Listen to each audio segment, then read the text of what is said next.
జరిగింది. ప్రజలందరూ ఆకలితో ఉన్నప్పుడు, దొరలు పీడిస్తున్నప్పుడు పేద ప్రజల పక్షాన పాటై ఆకాశాన విహరించే పాటను నేల మీదికి తెచ్చిన ఘనుడు గద్దరన్న. అప్పటిదాకా తెలుగు సాహిత్యంలో ఇలాంటి పాటలు లేవు. ఆయన నేల మీదికి తీసుకొచ్చి సిరిమల్లె చెట్టు కింద లక్ష్మమ్మ, కక్కుడు ఏరుగుడు పెట్టి లక్ష్మమ్మ, నీ డొక్కంత గుంజిందా లక్ష్మమ్మ అని పాట రాసిన మొదటి వాగ్గేయకారుడు ఆయన. ఇలా నడుస్తూ ఆయన బట్టి నడుస్తూ వెళ్ళాం మేమందరం. కొంత లెక్క పోయిన తర్వాత ఆఖరే కాదు, ఈ దేశానికి అవమానం ఉంది. ఈ దేశంలో కోటాను కోట్ల రూపాయలు కలిగిన జగ్జీవన్ రామును కూడా గుళ్ళోకి రానివ్వట్లేదు. దీనికి పరిష్కారం ఏంటి?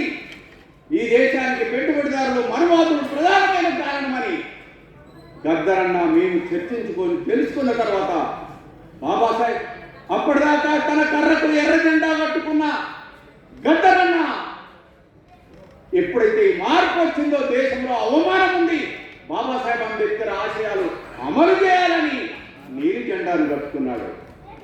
ప్రయాణం కొంత లెక్కపోయింది. ఈ దేశానికి నైతిక విలువలు లేవు. మనం ఎంత కష్టపడి వాడి కూలి రేట్లు పెంచినా కానీ సాయంత్రం దాటపేట మందు షాపుకు పోతున్నాడు. ఒక విలువలు లేని సమాజం మన కళ్ళ ముందు. ఈ సమాజానికి విలువలు కావాలంటే బుద్ధం శరణం గచ్చామి. బౌద్ధాన్ని నమ్మిన వాడేవాడు అబద్ధమాడాడు. బౌద్ధాన్ని నమ్మిన వాడేవాడు మత్తుకు బానిసగాడు. బౌద్ధాన్ని నమ్మిన వాడు స్త్రీలను గౌరవిస్తాడు అని మీ ఇద్దరు మాట్లాడుకున్న తర్వాత గద్దరన్న కర్రకు బుద్ధుడు పంచశీల జెండా వచ్చింది. ఒకనాడు దోసి కట్టుకొని ఎగిరిన గద్దరన్న సూటు మూటు వేసుకొని రాజ్యాంగాన్ని పట్టుకొని ప్రజల మధ్యకు వచ్చాడు.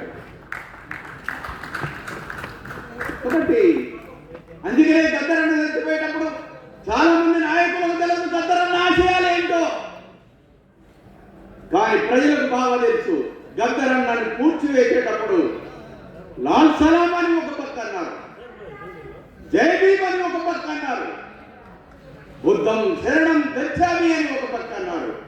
అంతిమంగా ఈ దేశాన్ని ఒక భారతీయుడు వెళ్ళినట్టుగా ఈ దేశాన్ని విడిచి వెళ్ళిపోయాడు. ఒక గౌతమ బుద్ధుల్లాగా పనిచేశాడు. గౌతమ బుద్ధుడు తన భార్యను వదిలి, చిన్నపిల్లలను వదిలి ఎలా ప్రయాణం చేశాడో, గద్దరన్న తన భార్యను వదిలి, సూర్యుని వదిలి, వెన్నెలను వదిలి అడవుల పాలయ్యాడు. కొండలు, జలపాతాలు అన్నీ తిరిగాడు. ఓ జోలే, ఒక బాటిలు, ఒక ప్లేట్ పట్టుకొని తిరిగాడు. కాబట్టి ఆ పని చేసే ఆయన ఆశయాలకు వారసులు కావాలి. ఇప్పుడు ఈ దేశాన్ని మనం రక్షించుకోవాలి. ఈ ప్రకృతి వనరులని మనం రక్షించుకోవాలి. మార్క్సిజం అంటే ప్రకృతి గొప్ప, కమ్యూనిస్టు గాలి, నీరు, వెలుగు, వెన్నెల అందరికీ సమానంగా ఇచ్చింది. దాన్ని కార్పొరేట్ కంపెనీలకు అమ్ముతున్నారు. అన్ని మతాలు సమానంగా జీవించే ఈ వ్యవస్థలో ఇప్పుడు అన్ని నాశనమయ్యాయి. మోడీనే హిందువు, మోడీనే దేవుడు, మోడీని కాదంటే వాడు దేశద్రోహి. మాట్లాడలేరా మీరు? కాబట్టి ఓ భారతీయ పౌరుడుగా గద్దరన్న వారసుడిగా ఈ జెండా పట్టుకొని, రాజ్యాంగాన్ని పట్టుకొని మీరెట్లా మారారో మాకు తెలుసు. 50 సంవత్సరాలు దాటిన వాడు తాగుడికి బానిసయ్యాడు, అనేక అవలక్షణాలతో బానిసయ్యాడు.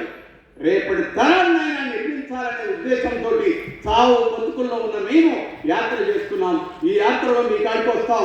వచ్చినప్పుడు అన్నం పెట్టండి, బస్సు చేయడానికి అవకాశం ఇవ్వండి, భారత రాజ్యాంగాన్ని కాపాడండి, జాతీయ జెండాన్ని కాపాడండి. గద్దరన్న వారసులుగా ఇది ఎన్ని ఆస్తులు కొట్టాక, భూమి కొట్లాడ కాదు, గద్దరన్న ఆశయాల కోసం పనిచేసేవాడే నిజమైన వారసులనే విషయాన్ని ఈ సందర్భంగా తెలియజేస్తూ జై భారత్, జాతీయ జెండాన్ని కాపాడాలని కోరుకుంటున్నాను. ఇప్పుడు